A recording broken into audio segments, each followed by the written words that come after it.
Хаос на Охридско-Струшкото крајбрежје.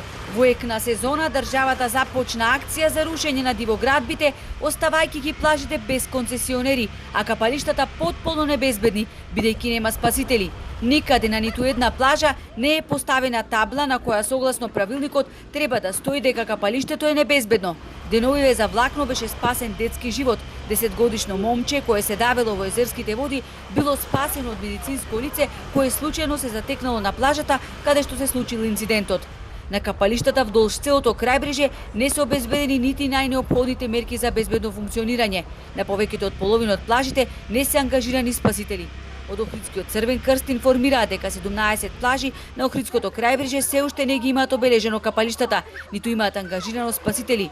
Состојбата е полоша во Струга, каде од 15 плажи само 2 воспоставиле безбедни критериуми. Останатите се небезбедни за капање, спорт и рекреација. Останатите капалишта, дел од нив работат на диво, во наводници да кажам, значи имаат лежалки, имаат шанкови, а немаат услови за безбедно капење, значи то имаме цел потек на источната страна и исто и на струшкиот дел. Апелирам, навистина молам да сите совесно, одговорно ги почитуваат мерките и препораките за да не дојдеме да имаме некои инциденти во текот на ова лето. Тоа се прави за свое добро, не го правиме ние за некој во државата. Згора на тоа, не се почитуваат ниту протоколите за плажите. Никој на плажа не носи маска, не се почитува дистанца на суво, а камоли во вода. Туристичките работници велат дека е тешко спроведувањето на протоколите. Не знам и колку ние како луѓе, првенствено самите, а и ние како хотел сме во можност да бидеме 100% сигурни да гарантираме дека баш тоа така ќе биде.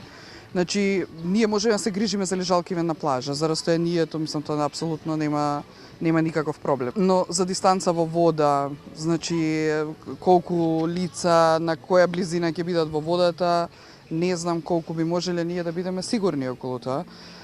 Исто така претпоставам и дополнителен проблем ќе биде и оно дезинфицирање на лежалки после секое станување на гостин. На социјалните мрежи врие, секој со свое видување. Ниту се почитува одржување на 2 метри растојание, ниту пак се носат маски. Шанкерите прават кафења без маски и ракавици. Ова воопшто не е добар знак за периодот кој следи, кога се очекува многу поголем број на домашни туристи од овој викенд. Тој што ќе замине или заминал на одмор под овакви услови мора да се запраша дали е токму.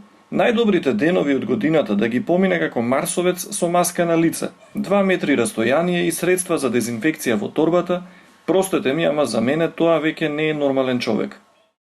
А во кафана како риби сардини без маски. Лудило е ова, го мрднавте народот.